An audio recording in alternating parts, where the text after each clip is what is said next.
It's a narrative that feels almost eternal in the modern NBA. The same tune that plays every time the so-called king falters under the bright lights. The refrain echoes through social media timelines and post-game interviews alike. LeBron James just doesn't have enough help. His followers recite it with blind devotion, his media allies echo it as gospel, and his inner circle, that carefully curated entourage of loyalists and mouthpieces, repeats it with every disappointing loss.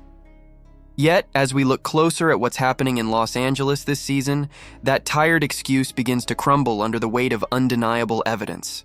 Because if there were ever a year that proved LeBron has had too much help, that perhaps the issue has never been the team around him, but rather the man at the center of it, this might be the one. This Lakers season was supposed to be different. With Luka Dončić joining forces with LeBron James, the hype was biblical. The pairing of two transcendent playmakers, one ascending into his prime and the other still commanding respect in his twilight, was meant to be a fusion of eras, a bridge between generations of greatness. Luka's offensive brilliance, his preternatural court vision and scoring prowess seemed tailor-made to take the load off LeBron, to finally give him the partner his fans have long insisted he's been missing. But as fate would have it, the story didn't unfold quite as planned. Luka began the year on a rampage, torching records that had stood since the days of Jerry West, scoring 92 points in the Lakers' first 2 games, shattering the logo's franchise mark of 81. Through those opening nights, he was a one-man demolition crew, averaging over 30 points, double-digit rebounds, and nearly 9 assists. Every possession ran through him, every highlight reel was his. And then, as the season always seems to demand with this franchise, the injury bug struck. A sprained finger, a bruised leg. Luka sat out. LeBron, too, was sidelined for rest. The spotlight suddenly shifted to the supporting cast, and what followed would rewrite the perception of what help really means. Because as the king and his court jester sat in street clothes, one man, a wiry, confident sharpshooter from small-town Arkansas, seized his moment and in doing so, humiliated the very narrative that had been built to protect LeBron James from accountability. Austin Reeves had been quietly growing into one of the NBA's most complete third options. Since last season, his numbers had been climbing steadily, but few realized just how efficient, how polished, and how ready he truly was. 20 points per game, 6 assists, 4.5 rebounds, all while ranking among the league's top 50 in virtually every advanced metric that measures impact. To the stat-obsessed analysts and the film junkies who actually paid attention, Reeves wasn't just a role player. He was a legitimate star in the making, yet even they couldn't have predicted what he unleashed in Sacramento that night. It was supposed to be a throwaway game, the kind of mid-season matchup that barely registers on the radar. The Lakers, 4.5-point underdogs on the road, facing a decent but inconsistent Kings team. No Luka, no LeBron. The Lakers' supposed lifeblood was sitting, and conventional wisdom said they'd fold. But Austin Reeves had other plans. With a fire that seemed to burn from years of being overlooked, he erupted. 51 points, 11 rebounds, 9 assists, all while shooting 12 for 22 from the field, 6 of 10 from deep, and a staggering 21 of 22 from the line. An 81% true shooting masterpiece, a game so efficient and complete it would be immortalized in the statistical archives of NBA history. The Lakers didn't just survive without their stars. They won, convincingly, behind the performance of a man who wasn't supposed to be the star at all. To understand just how special that night was, you have to grasp the magnitude of the numbers.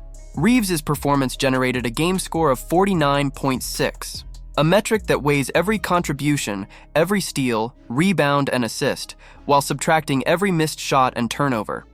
To put it plainly, a score of 10 is average. A 20 is very good. A 30 is elite. Over 40, legendary. Only 43 games in the entire history of the NBA have ever rated higher than Reeves' that night. Michael Jordan's 69-point, 18-rebound performance in 1990 remains the pinnacle, clocking in at 64.6. Luka's own 73-point explosion sits just behind it at 64. Kobe Bryant's iconic 81-point dismantling of the Raptors, 63.5. Reeves didn't reach those mythic heights, but his night sits in rarefied air above every game LeBron James has ever played. Save for one. Just let that sink in. In over 2 decades, With countless playoff runs and stat-padding regular seasons, LeBron has had only one single game statistically superior to Austin Reeves' night against Sacramento. And this man, this third option, this so-called help that LeBron apologists love to pity, just delivered a performance that outshone nearly everything in the Kings' entire career. If that isn't humiliation, then what is? As if to hammer home the point, Reeves' dominance didn't stop there. Through the opening stretch of the season, he ranked fourth in the entire league in scoring at 34 points per game, fourth in assists at 9.7, and was pulling down nearly 8 rebounds a night. These aren't just good role player numbers, these are superstar numbers. These are numbers that, if anyone else had posted them in a Lakers jersey, would have had the media declaring the dawn of a new dynasty. Yet somehow, even with this type of firepower around him, LeBron's camp continues to peddle the same tired sob story about lacking support, and it doesn't end with Reeves. Because lurking quietly in the background of this roster is another name, DeAndre Ayton. Yes, the same Ayton who was once the #1 overall pick in a draft class that included Luka Dončić, Trae Young, and Shai Gilgeous-Alexander. The same Ayton who's been branded a disappointment, not because he's bad, but because he never became them. Still, even in his supposed failure, he's a walking double-double. 16 points, 11 rebounds per game over his career, and now he's anchoring this Lakers front court after being scooped up for next to nothing in the buyout market. In that same Kings game, Ayton put up 22 points and 15 boards, complementing Reeves' offensive onslaught with a steady, dominant presence inside. So again, let's revisit the narrative. LeBron James, the self-proclaimed GOAT according to his disciples, currently plays with Luka Dončić, a top 3 player in the world and arguably the best offensive engine in basketball.